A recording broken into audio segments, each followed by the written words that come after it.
going as long as possible until it's Yes, it got a bit warm. Nova Scotians, when is the best time for you to live in Nova Scotia?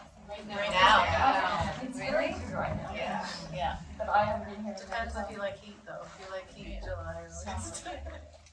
Beautiful trees It's now. supposed to be like October 12th. October.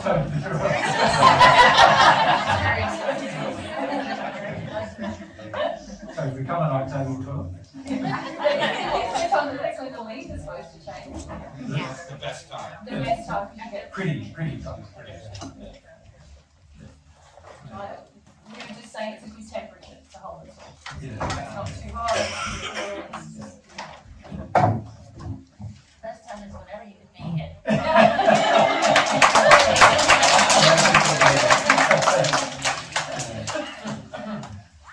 And when you all can as well.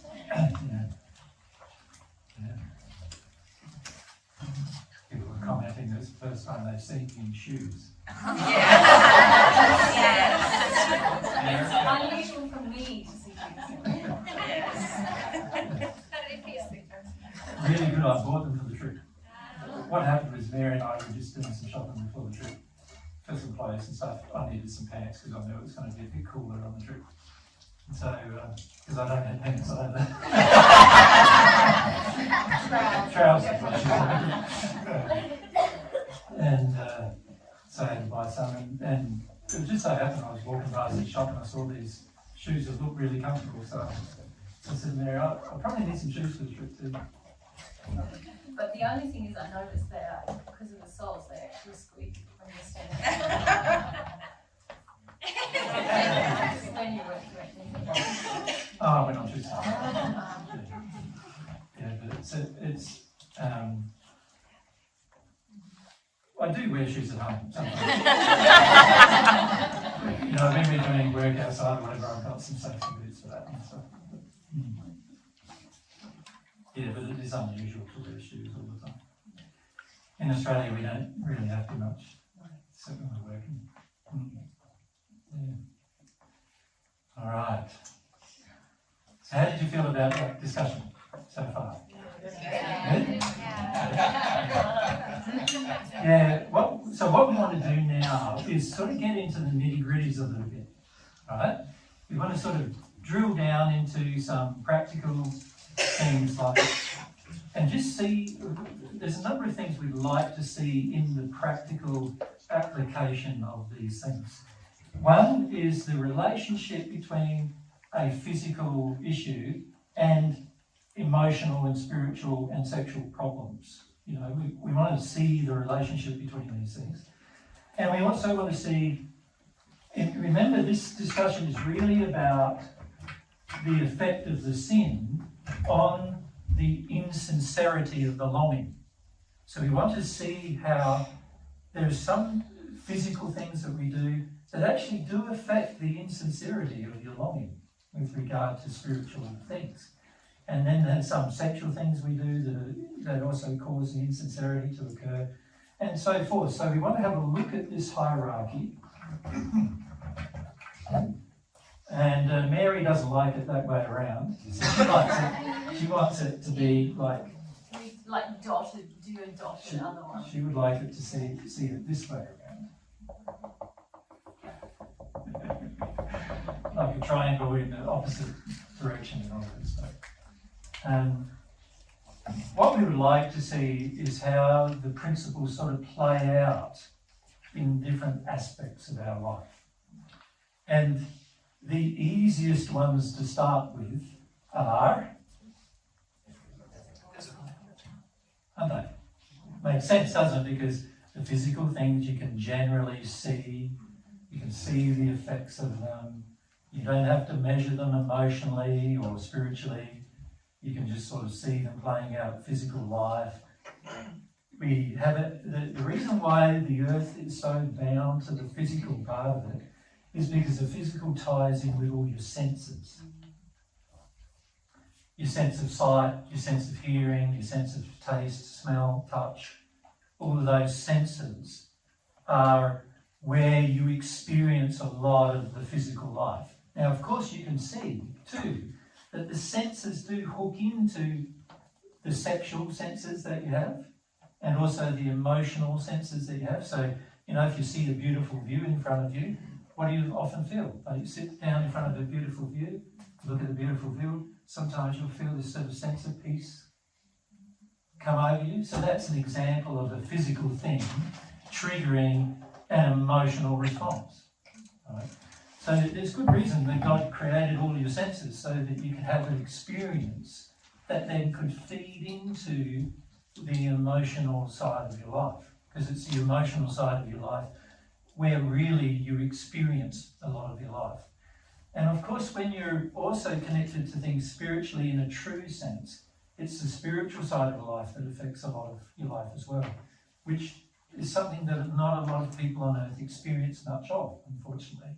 But obviously in the celestial heavens, it's a primary part of the joy that you experience in life. So, what we would like to do, I'm just thinking about what to rub off. I might rub this side off because I might want to refer to the other side quite a lot. So let's rub this off. So let's start with some physical things, shall we? So try some precious physical things that you like. What can I take away from you?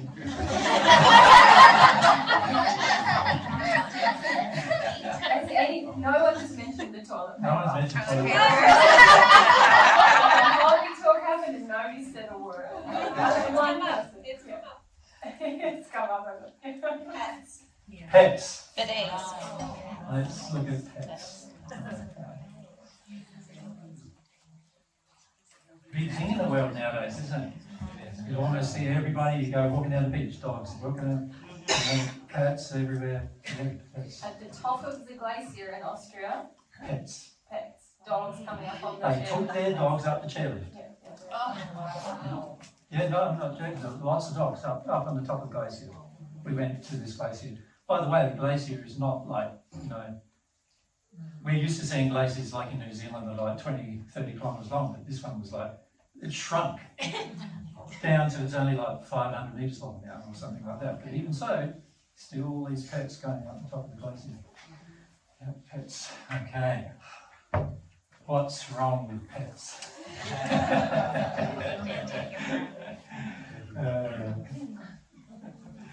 Man, it's going to be interesting next time the media gets hold of it.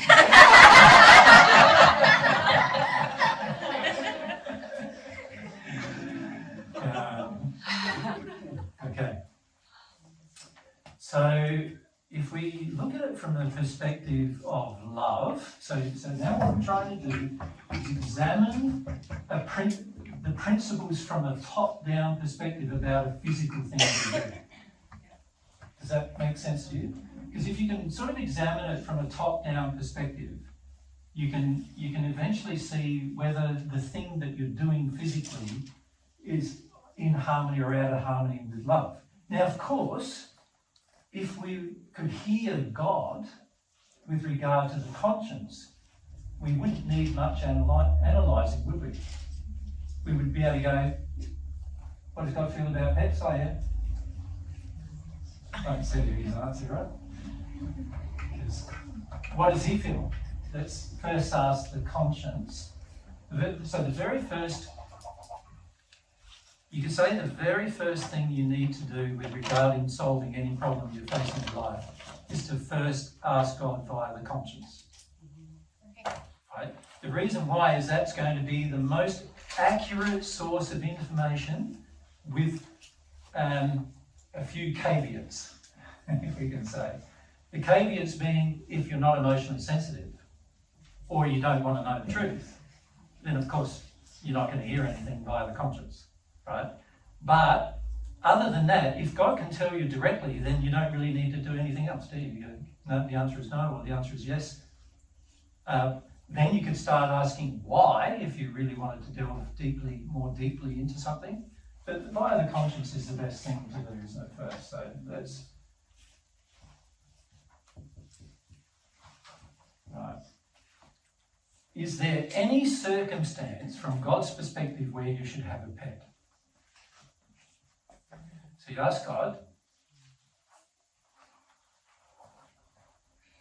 How many people got yes? How many people got no? How many people got I didn't get anything?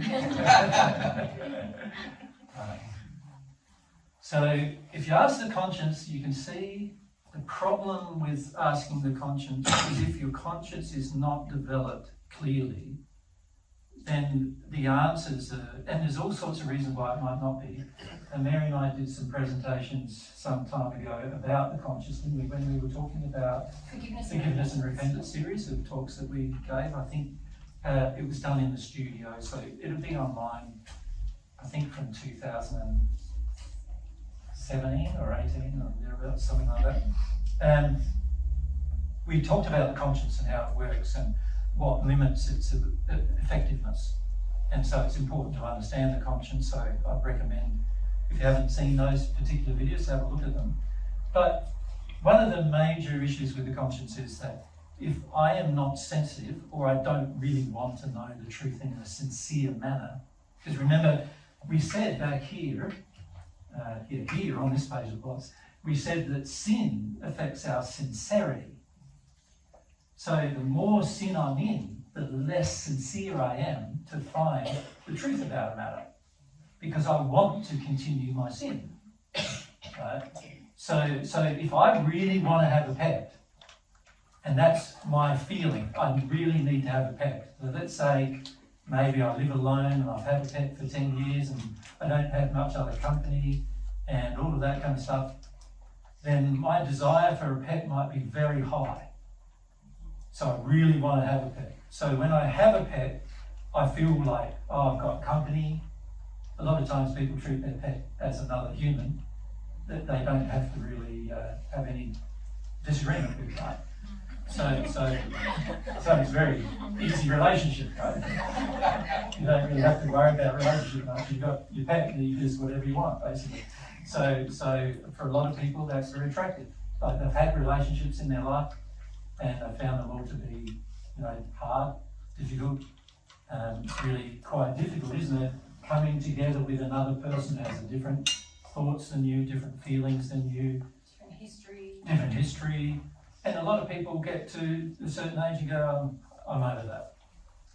A pet's a solution to that. And so if I'm in that state emotionally, can you see, I'm already going to have a lot of resistance to hearing a no answer, aren't I, from God?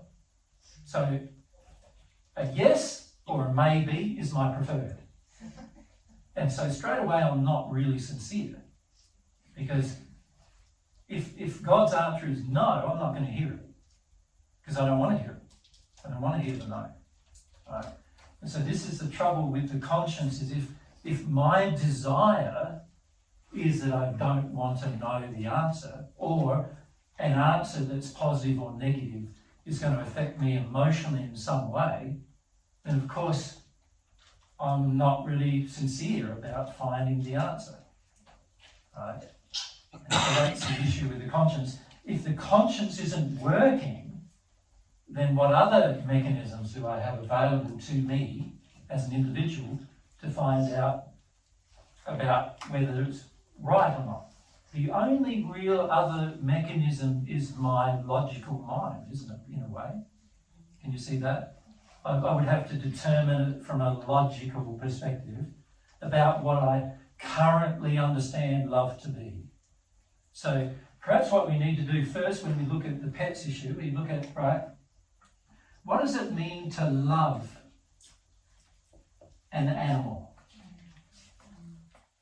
What do you think it means? You give me some ideas. If we use the mics. Well, first, Well, is it? I might have muted it. Sorry. Let's just unmute those. Might pay to give me that one too. let's check that. It's Well, first I would let them free.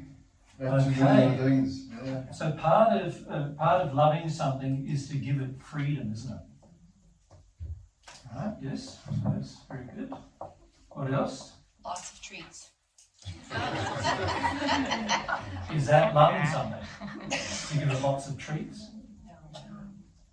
You see it's not, if the treats are not healthy, then you could actually decay its life sooner than it would necessarily be. So you can see, if you look at love, the treats issue is not love. Right? When I give myself lots of treats, I'm not really happy. So because if you lived on treats, you can see you probably, did they do that experiment where they had McDonald's for 30 days and got very, very sick as a result, right?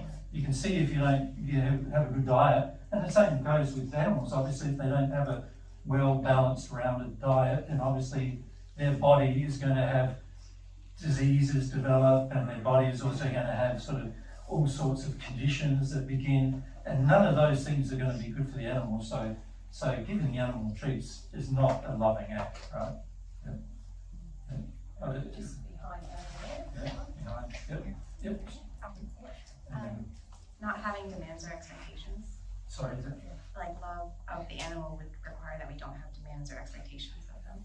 That's right. So in other words, if the animal's got a role, so you can see love says there's no role.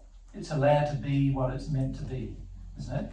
So love allowed. So an example of that is if you're married and you forced your wife in the role of cooking for you every day, that's not love, right? And it's the same if you force the dog or a cat or into a role where it's got to, it's got to be with you all the time, inside all the time, where you can pet it and all of these kind of things. Well, that's not love either, right? So obviously love is no role, right? And the opposite of that obviously is give them a role, and that's what they have to fulfill. That's sort of the opposite of love, isn't it? Yeah. What else? We come up to that.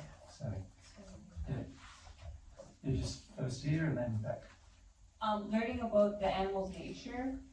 Okay, so love is trying to understand the thing, isn't it? Trying to bring some understanding to how is this animal being designed. How is it being designed to live? And also when it comes to things like dogs and cats, really humans to a large extent designed them, didn't they?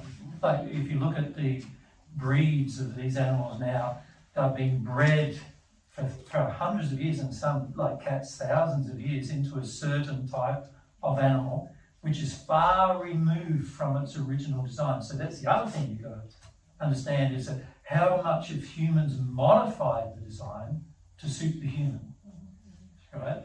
So love would say, what was the intention of its original design, wouldn't it?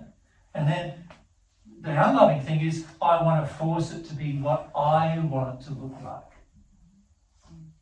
right? Which is modifying the original design to suit myself, right? Now you can see that any time I modify a design of a living thing to suit myself, that's a fairly unloving thing to do. If I allow it to be its original design, whatever that was, then obviously now I'm being more loving and considerate. So it's a lot about like bringing some understanding. I want to understand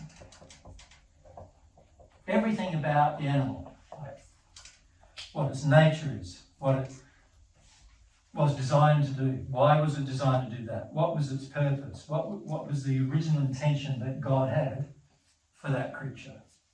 Would be a good question to ask, wouldn't it? And we were Ed and Ellie, and then Anna. So Anna first. And just behind you, if you pass Anna first. So, like the principles of equality, not putting its life above other animals and even above humans. Well, this is very important, isn't it? Yes. So part of love is that if there's two animals, they are equal they should be equal in my expression of love towards them. So a squirrel should be equal in my expression of love as a dog. Now, when my dog is chasing the squirrel up the tree and I'm laughing about it, can you see I've got an issue where those two things are now not equal, right? So there's the principle of equality in terms of with other animals of the same type. So if there's a mammal versus mammal, insect versus insect. Of course, mammals are more important than insects in God's. You can see that quite clearly in nature that is the case, and so you can see quite clearly that insects have a role, but like obviously bigger mammals have a different kind of a role, right? But then there's also the relationship, as you point out, between the human and the animal. So if I view my animal as more important than another human, can you see now I've got my whole world out of kilter, haven't I? Because from God's perspective, the animal doesn't have a soul, right? The animal has a spirit body and a physical body if it's a mammal, but not a soul. And if I'm putting the soul of a person, one of God's children, which is God's primary direct creation as well, the highest of God's creations, above the animal, then below the animal, then basically I'm saying, I think animals are more important than people. And by the way, a lot of pet owners feel this way. Animals are more important than people. And so what happens to my animal is more important than what happens to a person. And we see this playing out in many ways, don't we? Like, for example, there's many things where you can see examples of an animal gets an injury and we give it $10,000 or $15,000 worth of treatment because it's more important to me than the guy down the road, my neighbour, who had a broken leg. You know, we don't give him $10,000 or $15,000 for his treatment, but we give it to our animal. Right? So there's a very severe imbalance in the way in which we're seeing things now. So you could say there is a hierarchy of importance with regard to love. And that hierarchy of importance is humans, being the pinnacle of God's creation, have to be loved first. And then the lower creations of God would be loved next. Right? Now, the two loves are not exclusive. In other words, if you love a person, it doesn't mean you can't love animals. Right? But you can see if there was a time when you had to show some deference to one above the other, then it should be to the human rather than the animal. So in other words, there's an accident, an animal's injured and a human's injured. Who do you care for first? Well, you have to care for the human first. That would be a part of that hierarchy, not for the animal first. Right? So somebody runs over my dog. In the process of swerving to miss the dog, they hit a telephone pole. I run over and look at what you did to my dog. Instead of running over to him saying, "You're okay," you know. These are the kind of things that we do if we've got things out of kilter, right? Of love, right? Okay. Now, can you see straight away how is it with pets now that we consider these things? Now, all we've used here is a little bit of logic. We haven't even asked God at this point.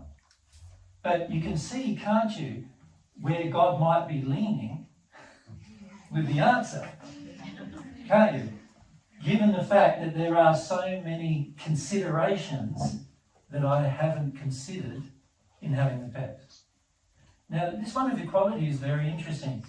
In Australia, it's a well-known fact that the average cat in Australia kills around about 190 other animals every year. And this is a pet cat, not a wild one, a pet one. So in other words, it has enough food to eat, but it goes around killing all these animals, even not for the purpose of food. And everybody says it's because of their nature. That's what cats do.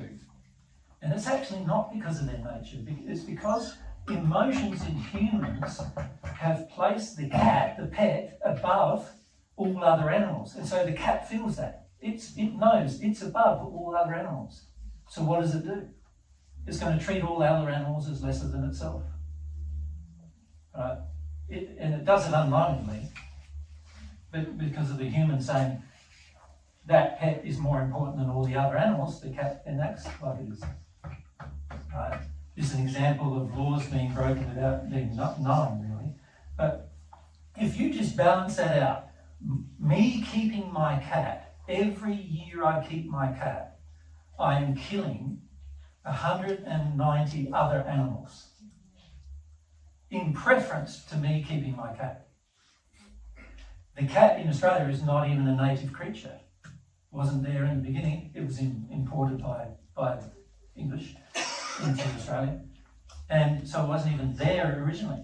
And yet this imported creature is killing and destroying most and decimating most of the natural environment when it comes to animals. Now, if I'm the person owning that cat, can you see, if I had any feeling of equality between the cat and other animals, I would at least be having a problem with that, wouldn't I? Can you see that? I would at least, if I was sensitive emotionally, I would at least be going, wow, like me keeping my cat every year is destroying another 190 animals. It's actually 186, I think it is, or something, the figure is, but close enough. And if I knew that every year I kept my cat alive until it dies, so that over the cat's lifetime, let's say the cat lives 10 years, that's nearly 2,000 other animals that have had to die for my cat. Now, you can already see that our natural environment, same here really, it looks pretty, but it's actually very decimated, isn't it? Because logging's gone on for so many years now, this constant recurring logging that happens. In Australia, it's very similar, but there we don't log much because we don't have the rainfall you have. But every time you destroy a native environment, it takes hundreds of years to recover it. And when I say recover it, I mean all the animals recover in it. So there's no chance with forestry and other operations like that for the native environment to recover. So what you end up doing is that you end up decimating species. And this is what's happened in the last 100 or 200 years or so, 300 years or so, in many newly conquered nations or new nations, colonised nations, of which Canada is one, right? Us in Australia, another. So we have these colonised nations that are now destroying their environment so rapidly that mass extinctions are occurring. Now, if we cared about all that, it would be very hard to keep a pet. If we actually had a sense of love for all of that happening. Because the pet contributes to that destruction of the natural environment. Of course, humans are the people who contribute to it the most, not the pet. The pet is an innocent, you could say, bystander in a way to the human emotion. Innocent party. It's reflecting the emotional condition and trying to fulfill a role that's been given to it by humans. Yeah, that's what it's doing. Yeah. Okay, so let's come here. Okay. There's one right next to you. But we have pets, and so what's been on my heart What do I do? is, well, I've never owned a pet as an adult, but I've actually been thinking about rescuing a dog in a pound. Yeah. How about rescuing the thousands of animals that have, like, in nature? Do we have the same feeling? You see, the average person goes, I want to rescue the dog because the dog's in bad condition. But what about all the animals in nature that are in bad condition, of which there's millions? Do we have the same feeling to them? Makes sense? So a lot of us think we have the same feeling, but we don't, because our actions demonstrate we'd rather rescue the dog than rescue them. This is where we've got to get honest with ourselves, right? Now, what I'm going to say is going to get even more confronting as we talk about it. Because you can see straight away that by my desire to have compassion for a certain type of animal over having compassion for all these other animals, can you see that's now created inequality in my desire, which is not loving what we've established logically as loving. Right? So now remember, we're having this discussion because it was indeterminate or undetermined about what God's response was.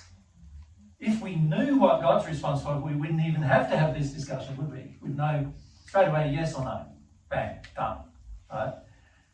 And if I had a pet and God's response was no, then it's got to be on me what I'm going to have to do about that. What do I do? What's God's response to that? That'd be interesting to find out the response. What does God feel about your sin? Is it your fault or his? Right, your sin is your own cause, right? So when it comes to your sin, who has to fix it? I do. So if my sin is that I've got a pet, who's going to have to fix that? Me. How am I going to fix it? Good question, isn't it? There's an answer coming up, isn't there? That a lot of you don't want to hear, right? How do I fix it? How do I stop this inequality I have between the animals, how I'm treating different types of animals? But how do I stop that inequality? Change your belief. Sorry, let's not yell out if we can, Mike, because otherwise. Yep. Yeah, I feel a bit concerned because that's like really accurate to what I'm living. Like we have a cat, we adopted it, and I am like proud about letting it free, and I've known the man, and like seems like the happiest cat ever. Yeah, I bet. But she's killing like mice, and she brings them to me as gifts like all the time. Yeah. And I'm concerned about it because And what do we think about a mice versus a cat? well, Yeah, there's like thousands of mice, of course, but I've had the feeling about it, like, do I kill my cat? Because I'm triggered by these. I don't even kill them, like I don't eat meat. Because since I'm little, I cry every time I see a dead animal, and this cat is bringing me down animal. Right after the other, after the other. I'm like, what do I do? He's really showing you what to do, isn't he? Yeah. But he's also showing you your feeling. Yeah. See, the first thing he's showing you is the feeling. The feeling is, my cat is more important than any other animal. That's the feeling. Why is your cat more important than any other animal is a question you've got to resolve emotionally from a sin perspective. Because it shouldn't be more important than any other animal. So once we fix that emotion, like we fix the pet situation where it kills other animals, should we kill our cats?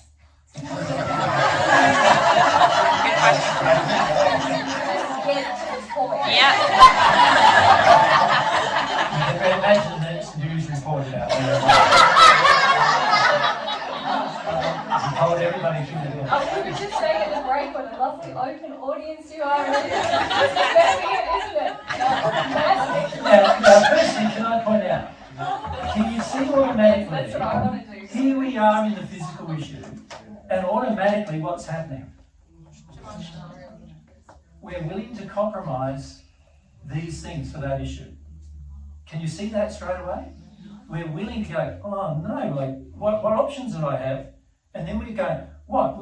Are we really suggesting we're going to kill a cat? Or what are we going to do now? Now I'm no longer in the physical issue anymore, am I? I'm in the spiritual and emotional, the higher parts of the hierarchy now is where I am. Trying to work out what is the loving thing to do. What is the best consistent thing? What is love? Even on this, most of you probably haven't realised that when you love one animal over the top of another, you are actually being unloving to both. We're breaking a spiritual You're breaking spiritual principles, right? By having love for one over the top of another. You're breaking a spiritual principle. So now I'm having to come face to face with, oh, gee whiz, it's sort of like, I've never even thought of this as a spiritual problem, right? And I wanted to rescue the cat, right? Because of the compassion you felt you had. But is it real compassion? Or is it just that cat's circumstances reminded you about something in your own childhood, or what is it? And this is where we get to the emotional component of the question, don't we?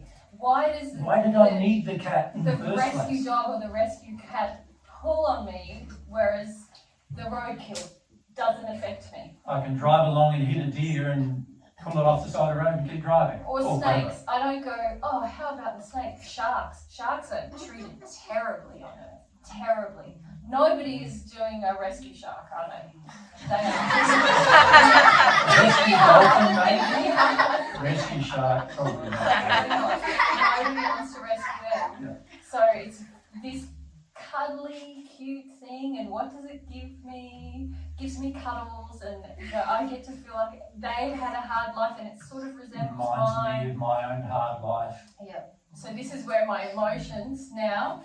I'm in some sin, aren't I, emotionally? Yeah. Can you see when it comes to receiving an answer from God on the subject of what, should you have one in the first place? Yes or no? And what do you do now you have one? Do I kill it, or what do I do? Yes or no? I don't even want to know that, because there's too much other investment happening inside of me emotionally to even consider it. And therefore, I'm not open to receiving even the truth about my cat. And if I'm not open to receiving the truth about my cat, how open am I going to be about receiving the truth about myself? It's an interesting question, isn't it? This is why most people, you share a truth with them about themselves, they get so angry. Right? Because if you share a truth with them about their cat, they're already angry. So by the time they get to themselves, it's like meltdown angry. Like supernova volcano angry. Because we are in the state where we don't even want to consider the spiritual principle or the emotional principle as to why we had it in the first place, why we rescued it, what went on, and why is it that we never considered that a pet cat destroys so many other animals? Why is it that we never even thought about it? Right? They're good questions, aren't they? Because if I don't think about it, how is it going to change on Earth? Like now in Australia, I think they worked out that cats every year kill 20 billion. It's a lot. There's a lot of cats. Native creatures in Australia alone every year. Because there's like, in some places on Earth, there's more cats than people. Domesticated cats, there's a lot of cats. And if you consider that amount of destruction just for the sake of one type of animal, we're going to end up in the future at some point.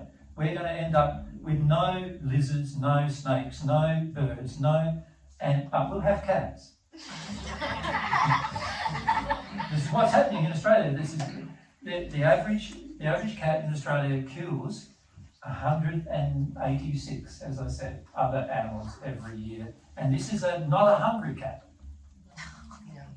Because he gets fed already. And they studied it, because a lot of people put bells on their cats or they lock the cat inside at night. But they actually tracked some cats and found that they'd found ways to escape, that they could still kill animals even wearing the bell. Like, it's pretty damning in Australia what cats are doing, actually. Yeah. But it's really because of humans. It's because we want to breed them. We want to continue them. We only see our pets, or you could say the domesticated animals, are more important to us than every other animal. So sheep, goats, cattle, cats, dogs, anything that's been domesticated, we see it as more important to us. In the case of sheep, cattle, goats, they are, for many people, their livelihood. Their entire way of living depends on them.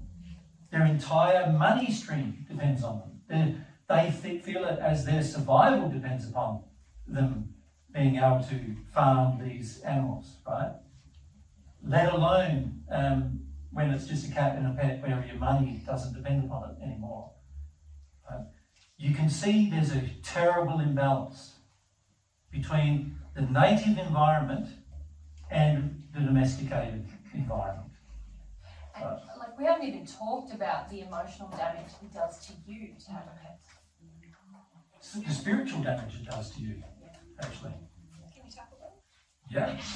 Yeah. Well, what do you guys think? What might be the emotional damage of having a pet? Sarah? Yeah.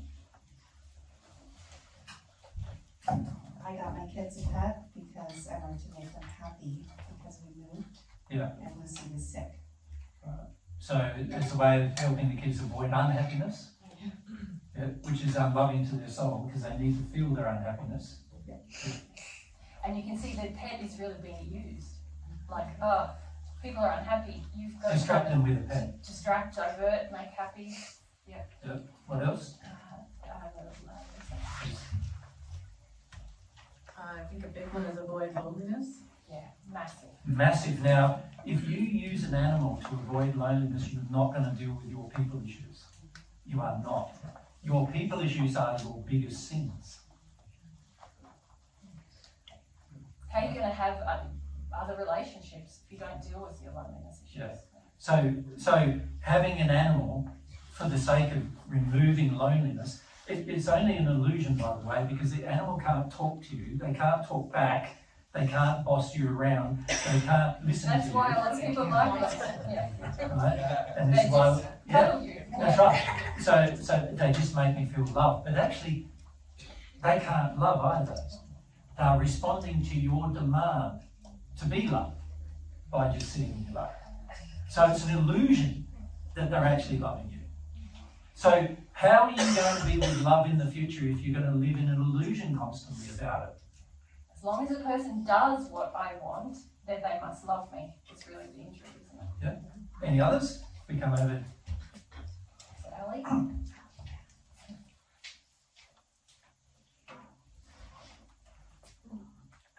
I think a lot of times people get them to help their children learn responsibility. So caring, which us included, Yeah, no, I taking understand. care of the dog, Taking feeding care the of dog, something that's walking alive. the dog, yeah. Yeah.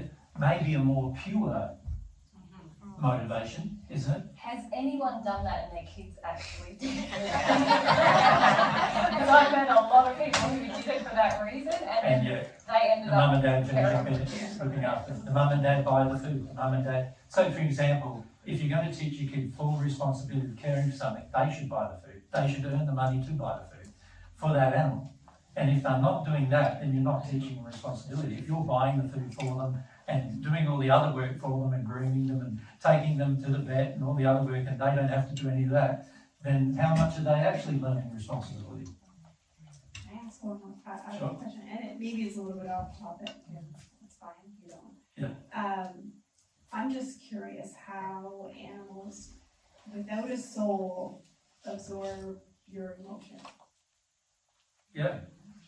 Do you want to go there? Every single element that God created in the universe was created responding to love. Right down to the atomic structure of an atom, right the way through to a living creature. It all has been created to respond to love. And as a result, it also responds to a lack of love. Correct. You follow? So God created it that even the smallest particle that God created, which is far smaller than an atom, responds to love. It responds to the emotion of love. Now, it's probably fairly well known that this is true without people thinking about it very much. Because, they've done experiments, haven't they, with things like water, and if you love the water, how the water changes its shape when it forms into ice, and so forth. They've done these experiments that prove, really, that elements respond to love. But people don't think that applies to everything. They only think it applies to water. Right? But it applies to everything. Every element that God created responds to love. So when you love a thing properly, the thing will respond. Whether it's a physical thing, an element, a tree, a human, and an animal. And they don't need to have souls to respond. There's an instinctual response that God's created to respond to love. And the only creation of God that differs from that is the human, in the sense that it's not instinctual, in the sense that there's got to be some feeling involved, because of self-awareness and free will. But God created everything to respond to love, so absolutely every element, everything that you can think of, the sand that's under your feet, right the way to the clouds in the sky, all respond to love one way or the other. And of course, animals have spirit bodies as well, so that makes them even more sensitive, if you like, because they have, like sand doesn't have a spirit form. No. It does have an energetic form, though, doesn't it? It does have a decaying energetic form that enters the spirit world through its decay, but it doesn't have an energetic form in the sense of like a soul or a spirit body. So beings with spirit bodies are very sensitive to the will of souls, if you like. So, and the more higher in the hierarchy the creation is, the more it responds. So what that means is an animal which is quite high in the hierarchy of God's creations responds more than like the soil under your feet. But the soil under your feet responds less than a plant does, because the plant is higher in the hierarchy. So it gets back to this hierarchical principle with every application of law. So the thing that is the lowest responds in the least, you could say, the least actionable way, I suppose, because it's an inanimate object, right the way through to things that are animate, which are very complex beings, they respond in the most. So when you love them, they feel that love, but they don't know it's love. They don't know it's love, but they respond to it. So a plant, when you love it, it doesn't know that it's love that it's responding to, but it's been designed to respond to it. So that's why it'll do well if you love it. Yeah? If you think you're loving it, but you're really just needy for it, It'll die. And there's also been experiments done along these lines, but again, not applied to everything in the universe, not applied to everything we do. Yeah. So we go, Adrian, and then straight behind. I have a question about God. Yep. So we created all this sin, and so, we can ask God, our pets is sin, and if our conscience is clear, we'll get a yes or no answer. But if we ask God, what do I do now about my dog? Do I kill him? Is God actually going to even answer that question because it's our creation? No, Will He tell us said, what to do with the creation of our own sin? well, He'll tell you the principles. he'll tell you what's loving, if you want to know. If you want to know. Yeah, but God will never tell you what to do. No, that's what I Because to do that, He would be influencing your will. Yeah. But God wants you to know the truth about everything. Yeah. So if you ask the truth. So, I'm not going to ask him, should I kill my dog? And he's not going to answer that. answer that. No. But if I asked him, what's the loving principles to guide me, Correct. then he will answer them. That's right. Okay. That's right. Okay, thank you. Yeah. Just if you hand it back. Straight back. Using animals for mental health therapy, for people with mental health issues, for emotional therapy. Not a good thing. No, I know, that's, Yeah. And also the. Again, we could ask God, couldn't we? Yeah. But can I explain the logic of it? What's a mental health problem? Emotional problem. So if you're using an animal to avoid an emotional problem, is that going to be good? No. No. I know that from personal experiences. That's right. I just wanted to. Yeah, That's right. You're just listing the things why we have. Yeah, I'm just still listing, yeah, it's personal for me. That's right, yeah. So what we end up doing is, you see, there's all sorts of reasons why people say they have a pet. Right away from just I want one, right the way through to it's essential for my life, kind of range. If we look at all of them, the majority of them are selfish and without any real love for the pet. Right? Or the pet's life, or its way, or the lives of other animals that we are putting lower than our pet. Right? So We're not looking at it. why don't we talk about service animals then? Guide dogs, and dogs that respond when someone's going to have a fit, or drug dogs, or what do you think? What do you think God thinks? Good. Using animals to correct our bad behaviors is wrong to any animal. Are you sure? Like let's say one of the things humans need is fibres. We need fibres in order to create clothes. And some of the best fibres are wool. Wool is a fantastic fibre. It's got a lot of properties that are great for living long-term good. And to get wool, we have to have sheep. And if we have sheep, then somebody's got to farm the sheep. And then how do they farm the sheep if there's just one person farming the sheep? He's going to need something else to help him farm the sheep. He's probably going to need a dog to round up the sheep at times when they need to be shorn and things like that, right? He's going to need those things, right? Now, can you see we're starting to love people? and we're starting to love the animal for what it's doing for people as well. The animals have a role now, not a role that we've defined for them, because it's something that is already part of their nature, but we're not harming them specifically, depending on how we do that farming. There is harm done. There is harm done, but Currently on Earth, there's currently there is, but it doesn't have to be. A lot of it's due to expedience and due to money and so forth, right? Not due to the fact that you could farm a sheep in a loving manner, couldn't you? You could choose to do that. Well, of course, not many people on Earth do, but you could. Now, if you did that, and the farmer, of course, a farmer who's producing an essential thing for people on Earth he shouldn't have to go and buy his tractor, and he shouldn't have to go and buy food, and he shouldn't have to go and buy anything, because he's producing things for the rest of us to live, right? He shouldn't have to worry about the money all the time. He shouldn't have to worry about the fuel, and he shouldn't have to worry about anything. If he's willing to do that, which is a loving thing to do for the rest of humanity, why aren't we all just gifting him whatever he needs to get that job done in an environmentally non-destructive manner that also is loving towards the sheep? Why aren't we gifting him those means?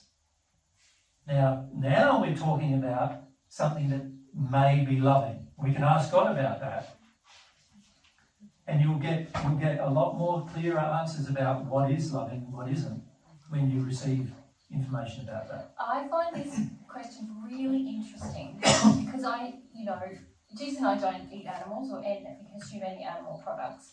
And, most people we know are vegans.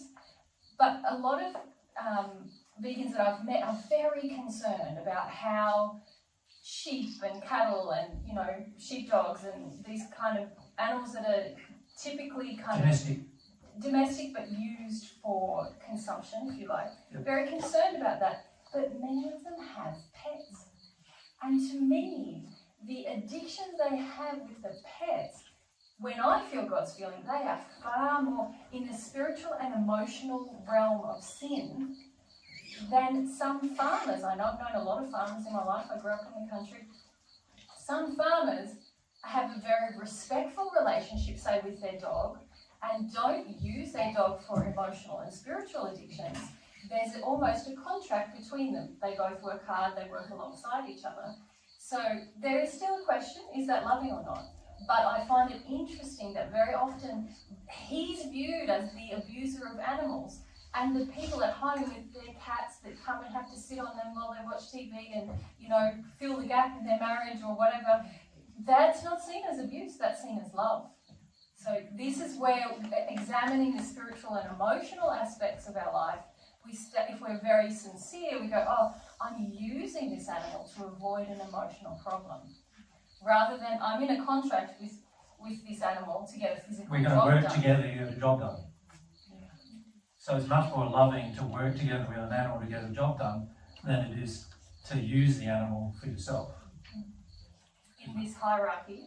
Yeah. And one comment you made about the experiments that have been done with plants. It's called the intention experiment. It's really cool. Yeah.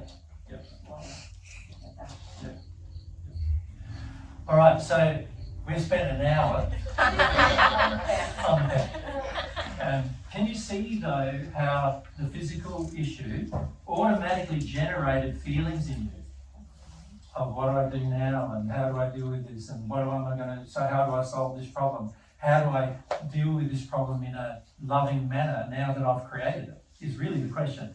And God expects that you fix the effect of your own sin. So if the effect of your sin is now that you have some animals, some pets, you're going to have to fix the effect of that. What are you going to do with that? How are you going to deal with that? That is something you are going to have to make some decisions about. And they're going to be hard decisions, because every decision that was made in sin is also going to be quite hard to make the decision to fix it. Right? So they're going to be decisions like, do I have to put down my pets? Do I have, those kind of decisions. Given the fact that many of them would not exist if it wasn't for humans wanting them. Right? If you look at the percentage of, say, cattle which are only generally produced for meat production, used for meat production, versus the percentage of native animals, which are generally not used for meat production, and you look at the percentage and you look at how humans view them, there is a large discrepancy. This is why we have mass extinctions of other animals on Earth, because we are treating those other animals as if they are lesser to us. They mean less to us. They are not needed, so therefore we treat them as if they disappear, it does not matter to us. If we're honest, it doesn't matter. And this is the problem. It's an issue of what are we loving? When we love things, we're not going to love in preference, with the exception of humans, being the highest of God's creation, should be loved first, but all the animals should be loved next. These animals, and when it comes down to insects, we have terrible attitudes, and yet the insects you're living on them. Without them, you would die, right? And with cattle, you're not going to die not eating meat, but you are going to die if you get rid of the bees. Or the flies. Or the flies. Disease that flies keep under Correct. Is quite right. So our attitude to these creatures is very much out of loving kilter. You know, we are heavily skewed towards the domesticated animal in preference to all these others, to our own detriment, actually. And also, of course, to the detriment of the environment as a result. Right? Now, that's the pets. We could say a lot more about it, right? But we don't want to be spending the next 3 days in Nova Scotia talking about pets. Right? Not you. And can I just remind you of something that Jesus said at the start of his talk as well? For everything that we're going to raise as an example, remember there's a process of being aware to becoming awake to the sin. And if you're sincere in that process, it's going to help you it's going to help guide you a lot of your decisions in regards to all these things. So the discussion today is just about you becoming aware. Yeah. This is a problem. To become awake, you've got to get to the stage where you're willing to do something about the problem. And properly awake, you'll do a good thing about the problem. Sometimes when we hear about a sin, we're like, oh, I can't do that anymore, I've just got to make a different decision. But we haven't fully felt it ourselves as a sin, and then we make another bad decision. Yes. And frequently, the second bad decision is out of guilt about the first decision, the first bad decision. Instead of actually coming to terms with what is God's truth about the matter, what is the loving thing to do. Now, how does having a pet affect your relationship with God? It's a good question, isn't it? So remember we said here that the physical thing, quite often there's spiritual and emotional issues in it. So to come back here, how does having a pet affect your relationship with God? Interesting question. What's the answer? No, it's that. Just wait for mine, and then we'll come across. Perhaps instead of feeling the emotions that you're not feeling because you're using the pet for that, then you would go to God. Like often when I'm in my worst feelings, then I finally God help me. Yeah. So it puts me into humility to then contact God. Okay, so it can distract you from your relationship, from an emotional perspective. Yes, that's true. What else? Sorry, this was very trigger because I work with dogs for a living, and Yeah. I felt, and correct me if I'm wrong, but I felt they brought me closer to God. I felt that they brought me closer to people. Any animal can bring you closer to people or to God. They're God's creation after all. Yeah. They're pretty wonderful. Animals are wonderful. And they have life. You said they don't love, but I don't know, I guess I thought that, but I thought that I felt so much love, especially and gratitude. I felt like I've received so much love and gratitude from animals that I've helped that I've helped change their state of mind from fearful to happy to loving. And it's, to me, like, and now I'm thinking, like, do I have to give up what I do? No, they're responding to your love. So right. Because You're thinking the animal is becoming more loving, but actually you are. And they respond to that. And obviously they've come from an environment that's very unloving. And so they're still reflecting that. And then you're loving them. And they're going to respond to that because of the response that is in all of their DNA to respond to love. Yeah.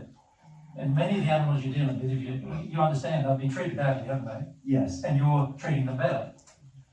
And I'm teaching the people how to treat them better. And basically what you said, like I see all the time, like and I have to tell people, like, you know, the animal's acting like this because of your emotion, because your fear is triggering the animal. Correct. But so now, how can you bring what you do into more harmony with love? Because you I ask myself that every day. Well, you're just doing it with domesticated animals. I mean, I try to treat people the same way, but... Yeah. But can you see there's an imbalance between the domesticated animals and how you feel about them, and the animals that are just in nature and how you feel about them? But I love them too. I always try to save injured birds, squirrels. It was 2 weeks ago I saw a skunk that was injured, and I called animal control. Like, I don't eat meat. Like, I feel I love both of them. Like, I don't allow the dogs I don't want to kill other animals, although I'm feeding them meat, so I guess that's kind of a contradiction. How many horses and how many cattle have to die to feed your dog? But where did they eat anyway, though? Yeah, but what would they normally eat? In the wild, what would they normally eat? They would find usually an injured animal or a dead animal, and they'd eat that. That's what they would do. Right? That's what they all do in the wild, isn't it? Yeah. So we've got to be real careful here, you see, because you can still see that there is an imbalance. The key is, I'm not saying everything you're doing is wrong, because it isn't, right? But there is still an imbalance that has to be fixed. So that's something you can talk to God about and find out, well, how do I fix this imbalance? The fact is, these dogs that I'm keeping, which have all been brought to me from people who are disrespectful to them, on the whole, yep. What do I do with them if I keep all of them alive? Then also there's a lot of other animals that are going to die for me to keep all of them alive. This is the effect of the sin, you see. Humans don't consider the long-term ramifications of their sin. What they do is they go, I just want a pet, so they get a pet. And the next person goes, I want a pet too, so I'm going to get a pet. Oh, you got a dog and I got a cat, and, you know, let's all get a pet. Let's go. I want a budgerigar, and I want a cockatoo, and and everybody gets their pets for a purpose without considering the long-term consequences of breeding up all of these animals to the point where they are far in excess of what they would be naturally occurring. Because they've all been supported by humans to get to that place of being far in excess. Right? Now I'm going to have to face the fact that I've done it. I'm going to have to face the fact that I participated in that. I'm going to have to face the fact at some point that these things are true, and then I'm going to have to do, well, what do I do about that? Right? Now, I'm prepared myself to sacrifice the life of an animal that has been created just for the point of human addiction, in order to save 186 other animals every year that haven't been created to feed human addiction. Right? So what we do at home is we have a cat trap to catch all the cats that have been released, because there's so many being released from, they started out domestic, and we catch them and we take them to the closest RSPCA in Australia, and they put them down. We pay for them to get put down humanely. Right? And the reason why we do that is we're saving all these other animals. And what triggered it for me was I went into my shed at home, right? This was many years ago. I went into a shed at home, and lined up in a neat line were 9 tails of other animals that the cats in our environment had killed, and they'd lined up all the tails like a trophy along inside of our shed. And these were all little tiny possums in Australia called sugar gliders, which are becoming rare to extinct. And it had killed, just on our property, 9 of them. going, here's something that humans have created. What am I going to do to fix it? Wouldn't it be more loving to spay and neuter so they can't reproduce instead of having? They're still going to do the damage. Their entire life they're going to kill these animals. So that might sound like a loving solution, but also I don't know how you would feel about all of your genitals being cut off, which is what neutering is, right? So I don't know. I think the animal would prefer living in the spirit world than having that. So I can see, like I've looked at all the, all the possibilities here, and I can only see one answer, which is I've got to fix the sin of the human by taking an action which I don't really want to take, but it needs to be taken for the sake of all the other animals. Right? And that I'm being the most loving making that decision. Now, that's my decision. Right? I'm asking you, what's yours? Now, can I just stop the whole discussion? Because can you see how little the issue is? In the sense of, we think this physical thing is such a hardly even thought of, right? And yet how big the issue is. Like it's issues relating to spiritual and notions that you're having, and also spiritual beliefs that we have are relating to it as well. Example of that, the spiritual belief that an animal loves you. It doesn't love you, it responds to love from you. That's a spiritual truth. So it's good to love an animal. It's good to love an animal. It's responding, it's doing better because you love it. Yeah. But it's not love that you're going to receive from it. When we went to our property where we are now, it was about 20 years ago now. 18 years ago. When I went there, there was hardly any grass because the goats had eaten the whole lot. There were hardly any young trees because the goats had eaten all of that. It was a goat farm. 40 acres. There were no birds aside from blackbirds, right, which is a breed of bird in Australia, and crows. Two species of birds. That was all there was. There was nothing for them to eat or to live in or to breed in or nothing. Now, we did a lot of work environmentally to improve that. Now we have over 60 species of birds on the same property, right? And the animals are just like improving, even though our conditions are very harsh. The animal levels are improving as a result. Now, that's because we love them. And we're willing to do the work to improve their environment. Before Mary and I make a veggie garden, we haven't got a veggie garden yet. We're making a garden for the animals first. Because we're going to be in the future very dependent upon these animals.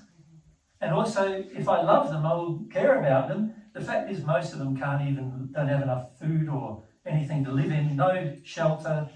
And as a result, we've got trees growing on the property when our neighbours have trees dying on theirs. We've got animals, more and more animals on our property than our neighbours have on theirs, more birds on our property than the neighbours have on theirs, and so forth, as a result of just loving them, providing an environment for them, right? But in the process of having to do that, we've had to consider what effect are all the domesticated animals having on this natural environment. It's absolutely devastating, is the answer to that question, right? Now, if I loved, I would know that. And if I loved, I would do something about that. I would change that. And I wouldn't use any emotional justification to stay unloving. Right? Now, the whole reason why I brought that up was an example. It wasn't even it wasn't what we want to discuss mostly.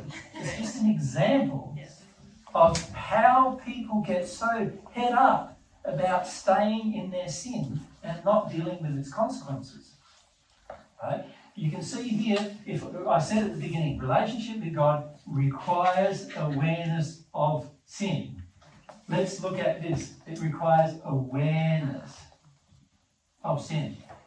If I can't be aware about pets, how in the hell am I going to be aware of bigger things that are like big, strong emotional issues inside of me? How am I going to become aware of those, where I am the actual one that needs to change?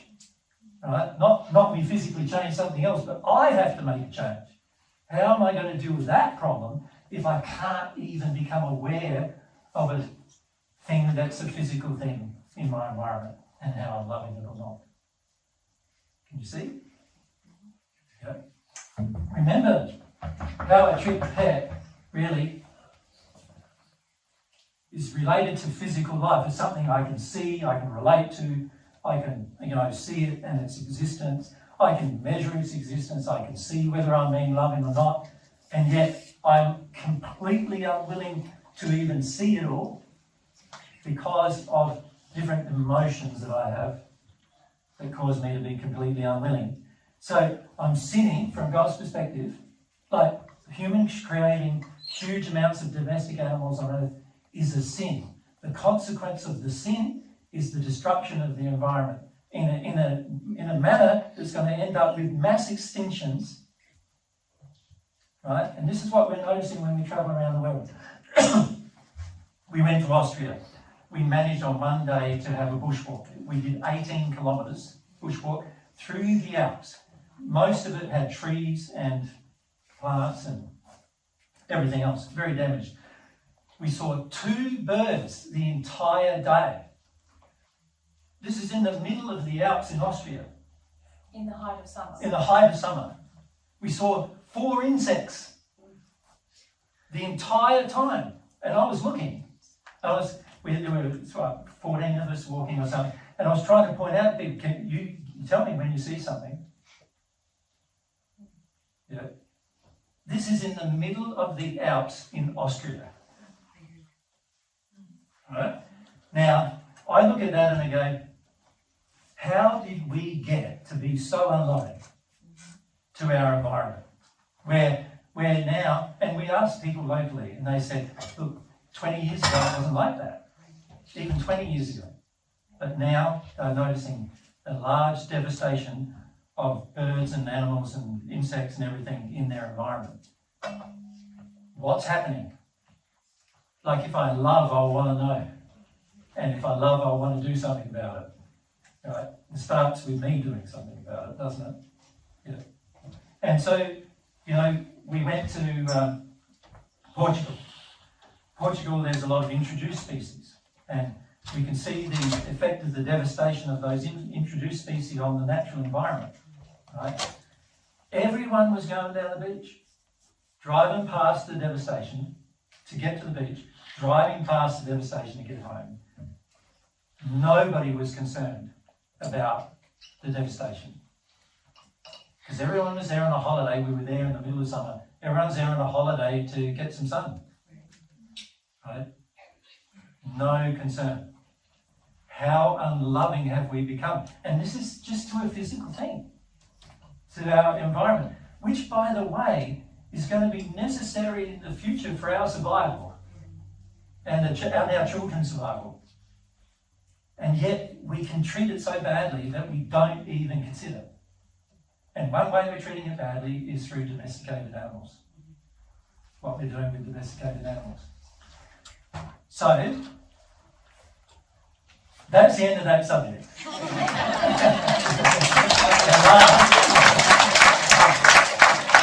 Hopefully you get the principle. Because the principle is more important here, isn't it? I have sinned, I'm going to have to destroy it. I'm going to have to destroy my own creations of sin. Anything that's a sinful creation, I am going to be responsible for the destruction of that sinful creation. Right? I am going to have to do something. Something that is not going to be pleasant and good, oftentimes, that I'm going to have to do. Not pleasant to me emotionally, I mean, but I'm going to have to do it because love requires. And if I did love, it wouldn't even feel challenging to do, to be honest. Because you'd see the reason, you'd want to address the reason, deal with the cause. So the real cause of pets or domesticated animals on the planet is the emotions of humans. So what do Mary and I spend a lot of our time talking about? The emotions of humans, right? Can you see why? Because if the emotions of humans don't change towards a more loving aspect, our very environment is going to be, in many places around the world, is going to be unsurvivable in 50 years' time, right? If we don't deal with it. And we need to deal with it now, not 50 years' time when it's terrible. We need to see the writing on the wall, which many of you can see, right? See the writing on the wall and then start taking some action. That's the loving thing to do. The very first action we can take is emotional and spiritual, changing our beliefs and changing our emotions so that we can feel from God what to do about this terrible, monstrous thing we're doing to the environment, which all of us are at some extent participating in. But we need to come to that conclusion. Yep. So that's an example of a physical one. Are we brave enough to go to the sexual one? That's only one physical thing. We could have chosen lots of means, toilet paper, whatever.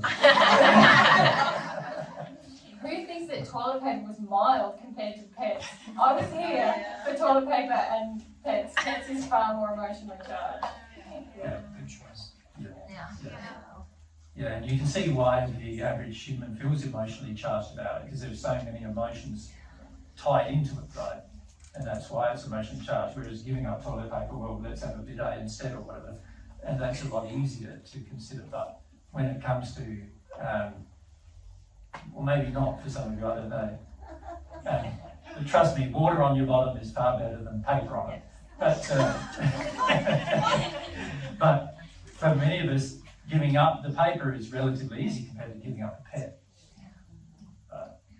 Mind you, how many of us even get to give up the paper? You know, like, do we make changes to our home? Do we make adjustments so that, you know, what we're doing is more economically friendly, environmentally friendly, and so forth? You know, these are all aspects really that are spiritual, and can you see they're really spiritual and emotional decisions? They're not really physical. We think they're physical, so we just treat them with disdain almost without thinking that actually, no, there's spiritual principles here that need to be examined, that we don't examine. Make sense? Just behind you. Okay, so in terms of compensation on the soul, Yep. So the physical aspect of pets is owning a pet or having a pet. Yep. And then the emotional sin is the avoidance of our emotions or the avoidance of our childhood. Yep. In terms of the size of the compensation, can you talk about the difference? Often it's pretty strong. There's many people in the spirit world who are in the hells because of their attitude to pets. And it's not because of anything other than what it created in them emotionally and what emotions they then embraced as a result of their attitude to pets. And a lot of it was to do with their attitudes to pets being superior to their attitudes to people, where they treated people badly compared to their own pet. That makes sense? So there are very strong spiritual principles. If a person is in such a condition emotionally where you think a person is less important than a pet, you're going to be arriving in the spirit world in a poor condition. Thank you. It makes sense, doesn't it? What I just said. You can understand why. You know, if you're treating people worse than you treat an animal, then that tells you a lot about what you think about people. And from God's perspective, how does He think about people? The highest of His creation. That's how He feels about it. So you wouldn't be able to do that if you had any connection with God. Yeah. Yeah. So yes, these physical issues usually highlight some very deep spiritual and emotional problems. Yeah. Which is good. then we can solve them, right? And without the sin being aware, without the sin being, we became aware of the sin, how do we get to a point where we're awakened to it? You know, if we just go along our merry way, pets, generous, without considering the ramifications, without considering those ramifications, then really we're not aware. And if we're not aware, we're never going to be aware of the emotions or other things involved with them.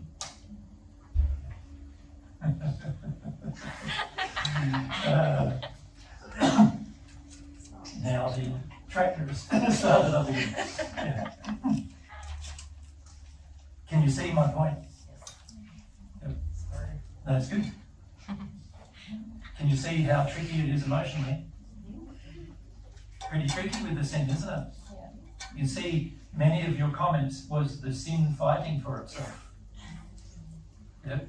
And that's what it does. It sort of says, but I want to be here. I want to be here. Keep doing it.